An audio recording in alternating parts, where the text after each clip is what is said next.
Assalamualaikum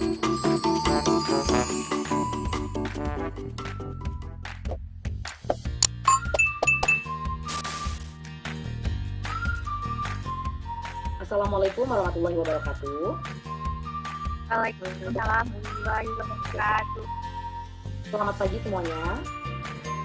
Pagi Bu. Ibu, Kabarnya baik kan?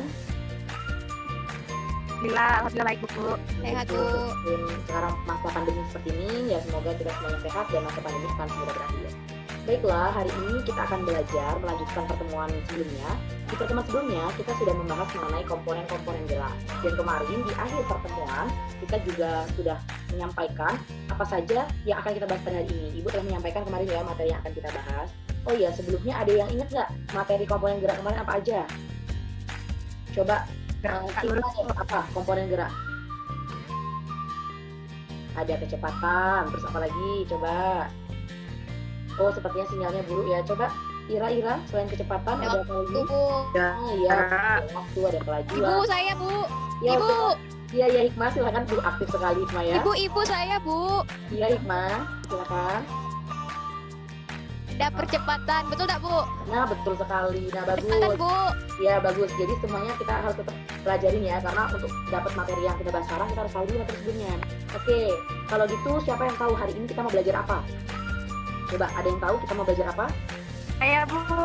Ini sudah ada clue-nya nih, orang gerak-gerak nih. Oke, Ayo, Bu. Kita belajar apa? Belajar gerak lurus Bu. Nah, iya benar sekali tuh. Gerak lurus. Saya belum baca nih ya, baru Ira yang baca ya. Oke, kita lanjutkan. Kita akan belajar mengenai gerak lurus. Nah, untuk kompetensi dasar dari pembelajaran hari ini adalah kita harus bisa menganalisis besaran visi pada gerak lurus dengan kecepatan konstan dan juga gerak lurus dengan kecepatan konstan berikut dengan makna visinya. Berikutnya, kita juga dapat menyajikan data dan grafik hasil percobaan untuk menyelidiki sifat gerak benda yang bergerak lurus dengan kecepatan konstan dan bergerak lurus dengan percepatan konstan berikut dengan makna visinya.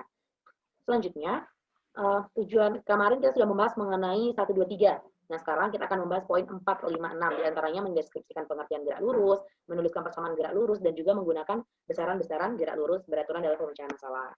Nah, oke. Tujuannya apa? Setelah belajar ini, kita semua mampu mempelajari materi ini. Siswa diharapkan mampu untuk menganalisis besaran-besaran visi pada gerak lurus dengan kecepatan konstan. Oke, kita akan bahas gerak lurus. Jadi, gerak lurus itu dibedakan menjadi. Nah, gini ya, anak-anak semuanya. Jadi ada dua, ada GLB dan GLBB. Sekarang saya mau tanya nih, kan di SMP sudah belajar mengenai gerak lurus. Ada yang tahu nggak apa perbedaan GLB dan GLBB? Ayo, yang tahu, sampaikan. Nah, Bu. Nah, oke, itu ada Hikmah dan Valen, tapi coba tadi Hikmah sudah. Ayo, Valen. Saya duluan, Bu. Ya, silahkan Valen. Bu. Ya. Nah, kalau GLB itu gerak lurus beraturan dan GLBB itu gerak lurus berubah beraturan. Itu kepanjangannya, Valen. Coba secara lebih singkat lagi. Oh, yang lupa, Bu, lupa. Oke, Itu, Bu, kalau GLB itu gerak lurus beraturan yang kecepatannya tetap dan tidak memiliki percepatan. Ya. Sedangkan kalau gerak lurus berubah beraturan itu kecepatannya berubah-ubah sehingga memiliki percepatan. Oh, baik. Terima kasih, Valen. Jawabannya sangat bagus. Berarti Valen ini daya ingatnya tinggi. Nah, ini kita patut contoh nih dari Valen nih. Jadi kita lihat nih. GLB kecepatan yang konstan dan GLBB percepatan yang konstan. Nah, kemarin kita belajar mengenai komponen gerak. Karena apa? Untuk belajar gerak lurus, kita harus tahu dulu komponen geraknya. Nih, mengingatkan kembali nih yang disebutkan Hikmah tadi. Ada jarak tempuh, perpindahan, kelajuan, kecepatan, dan ada percepatan. Nah, selanjutnya dari grafik ini, kita bisa lihat. Coba perhatikan animasinya. Ibu ulangi lagi. Nah, Ibu belum dengar suara Fitriani nih. Coba Fitriani menanggapin, apa sih yang terjadi dengan mobil ini? Silakan Fitriani. Halo Fitriani. Ibu Fitriani hilang Bu. Oh, sinyalnya hilang ya. Oke. Coba yang lain deh. Ada yang mau nanggapin apa yang terjadi dengan mobil ini? Mobil ini, coba lihat ya. Nih. Nah, ngapain mobilnya? Mobilnya berjalan bergerak lurus Bu. Nah, iya benar. Jadi Mobilnya bergerak lurus Bu. Ya, tapi kita harus tahu sebenarnya selain dia bergerak lurus, maksudnya begini, dikatakan bergerak itu apabila ada titik acuannya. Kita lihat si kakek. Si kakek berdiri di ujung jalan. Kalau kita jadikan si kakek ini sebagai seorang pengamat, nah maka kakek ini akan melihat mobil ini bergerak dari titik diam, itu yaitu titik awal dia mau mulai bergerak, sampai di saat dia berhenti. Itu menunjukkan kalau si mobil ini bergerak begitu. Jadi kita harus tentukan dulu titik acuannya. Ini sesuai definisinya nih, gerak adalah perubahan kedudukan atau posisi suatu benda terhadap titik acuan tertentu. Titik acuan itu adalah suatu titik awal di mana benda itu diam sebagai tempat dimulainya suatu pengukuran terhadap benda yang akan ditinjau. Jadi kayak gitu ya anak-anak. Jadi kalau benda itu bergerak, kita harus tentukan dulu kapan dia mulai bergerak dan kapan dia berhenti bergerak. Begitu. Ini sering dibahas nih di soal-soal SMA.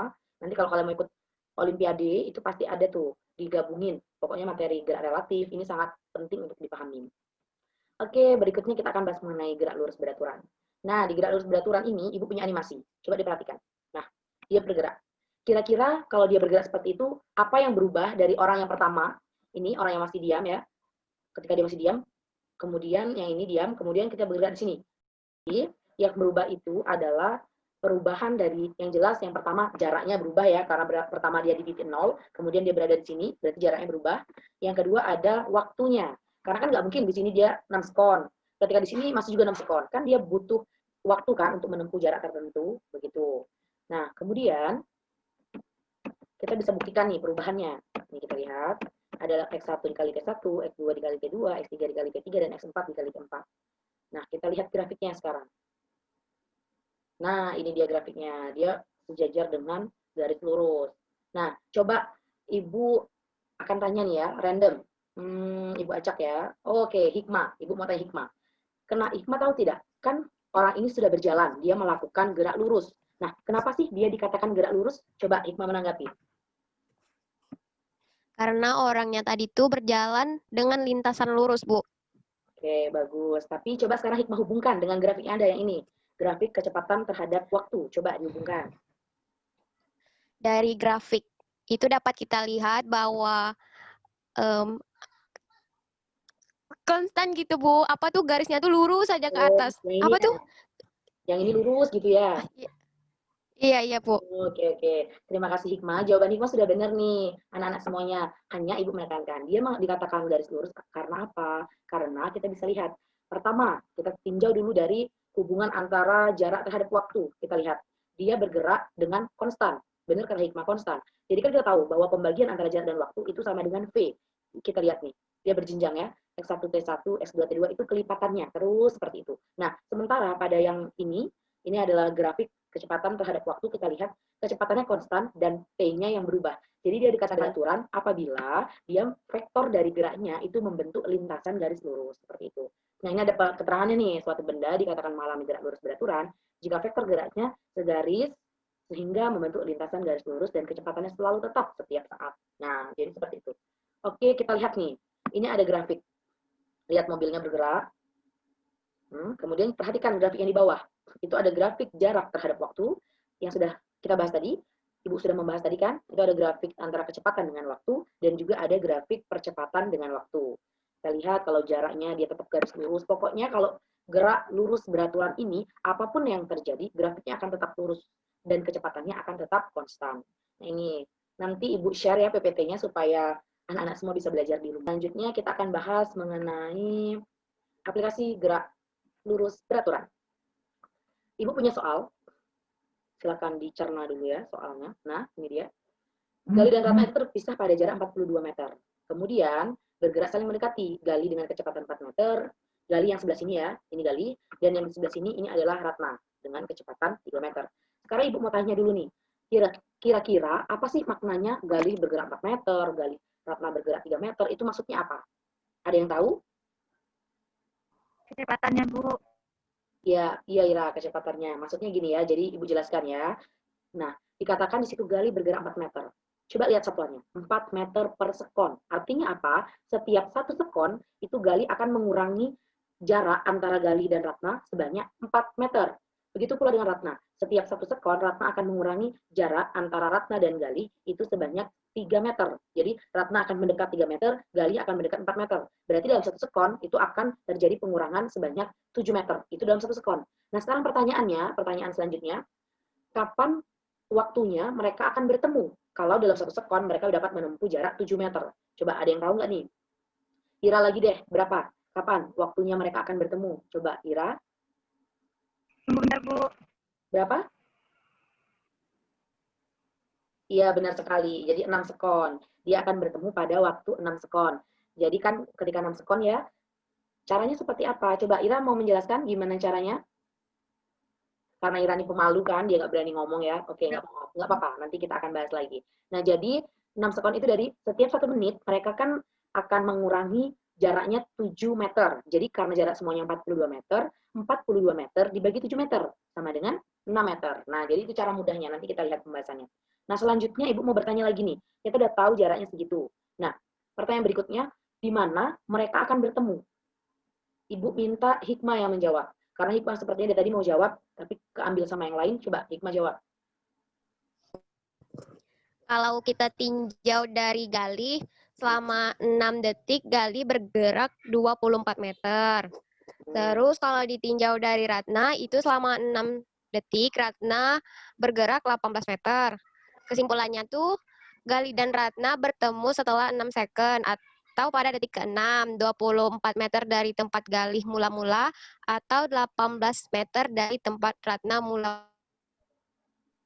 Nah, iya. Terima kasih Hikmah. Tadi Hikmah udah menyampaikan tuh, dia pada jarak sekian dan jarak sekian. Nah, sekarang Ibu minta coba Valentina untuk mengulang kesimpulannya. Ayo Valentina, karena Ibu harapkan semuanya paham ya dalam pembelajaran ini. Silakan. Silakan Valentina. Sepertinya gangguan sinyal ya. Ya, saya maklum sih, karena memang kita berada di tempat yang berbeda begitu. Silakan. Jadi kesimpulannya adalah mereka bertemu pada detik ke-6 atau 6 second, yaitu 24 meter dari tempat Galih mula-mula dan 18 meter dari tempat Ratna mula-mula. Oke, baik. Terima kasih semuanya. Jawabannya sudah cukup bagus. Kita lihat nih, Ibu sudah menyiapkan kuncinya. Nih, kita bahas ya. Jadi Galih akan bertemu Ratna benar 6 sekon dari 6 dikali 4 sama dengan 24 meter ya. Jadi memang dia akan bertemu di 4 meter pada waktu yang bersamaan, kan waktunya 6 sekon.